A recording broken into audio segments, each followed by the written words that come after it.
Ça bouge à l'OL en attaque, le plan du Real Madrid pour Kylian Mbappé, les 4 candidats à la présidence du FC Barcelone, Claude Puel perd en influence à Saint-Etienne ou encore l'arrivée de Paul Lirola à Marseille. C'est parti pour le journal Made in Foot du jour.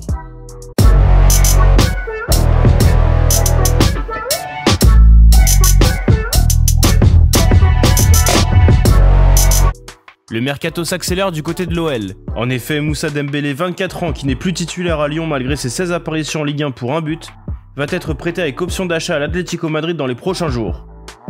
Hier, en conférence de presse, Diego Simeone a évoqué la future signature de Moussa Dembélé. Dembélé, pour l'instant, ce n'est pas encore confirmé, mais oui, c'est très avancé.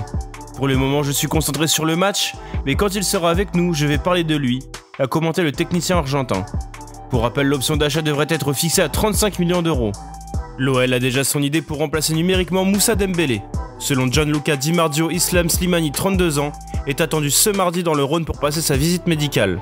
L'attaquant algérien en fin de contrat au mois de juin à Leicester n'a disputé que 19 petites minutes avec l'équipe première des Foxes cette saison. On le sait, Kylian Mbappé est promis à rejoindre un jour ou l'autre le Real Madrid.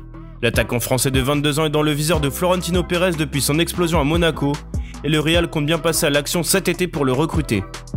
Selon AS, le club de la capitale hispanique table sur un tarif oscillant entre 150 millions et 222 millions d'euros dans le pire des cas. Pour financer tout ça, le Real mise peut-être de manière crédule sur un retour de revenus normaux cette saison et vise les 800 millions d'euros. Ensuite, le Real veut vendre sur le mercato estival pour financer une bonne partie du transfert, entre 100 millions et 150 millions d'euros. Les joueurs qui seront sacrifiés sont nombreux: Gareth Bale, Isco, Dani Ceballos, Luka Jovic, Marcelo ou encore Brahim Diaz. En plus de l'argent des ventes, le Real dégagera de la masse salariale pour accueillir Kylian Mbappé.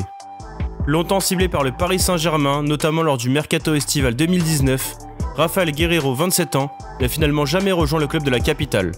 Invité au micro de beIN Sport hier, le latéral gauche du Borussia Dortmund a confirmé qu'il était intéressé par le projet parisien. Il y avait eu des discussions, mais voilà, très poussées, et j'étais pratiquement d'accord pour y aller. Après, il y a eu des changements au club, donc voilà, après, ça a pris une autre direction, et moi, j'ai continué ici à Dortmund, et maintenant, j'ai envie de dire, heureusement que j'ai prolongé ici, parce que j'ai fait, je pense, la meilleure saison de ma carrière, et j'espère continuer comme ça, ouais. Le sprint final pour le poste de président à Barcelone est lancé. Ce lundi, les 9 candidats au départ devaient présenter 2257 signatures de socios pour avoir le droit de passer au tour suivant. Sur les 9 candidats, seulement 4 ont récolté le nombre de signatures requis. Il ne reste plus que Joan Laporta, Victor Font, Tony Freixa et Émilie Rousseau. Émilie Rousseau est notamment l'un des seuls à se positionner très clairement sur un retour de Neymar, seulement s'il arrive libre de tout contrat. En arrivant à Saint-Etienne il y a un an, Claude Puel a négocié les pleins pouvoirs ou presque. Le coach, qui a été intégré au conseil d'administration du club, est considéré comme le manager général afin d'avoir une vue élargie sur la vie du club. Puel est arrivé avec dans ses valises Xavier Tuilot, le directeur général des Verts, jusqu'à ce week-end. En effet, Roland Romeyer a remercié le dirigeant et devrait le remplacer par Jean-François Soucas, un ancien du club.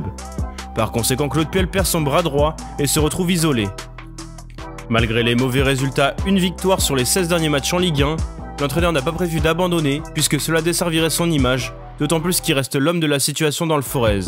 Mais à long terme, le départ de Tuilot pourrait être important à prendre en compte. Pour RMC, il est probable que le projet sur 3 ans à Saint-Etienne de Claude Puel n'aille pas à son terme. Enfin, côté marseillais, l'arrivée de Paul Lirola en provenance de la Fiorentina n'est plus qu'une question d'heure. Le latéral de 23 ans a passé sa visite médicale hier avec l'Olympique de Marseille. Il va être prêté avec option d'achat à 11,5 millions d'euros. A l'inverse, Kevin Strootman va quitter Marseille. Le milieu a annoncé son départ à ses coéquipiers aujourd'hui et va être prêté pour 6 mois au Genoa. Merci à tous de nous avoir suivis, n'hésitez pas à liker, commenter, partager cette vidéo et à bientôt pour un nouveau JT.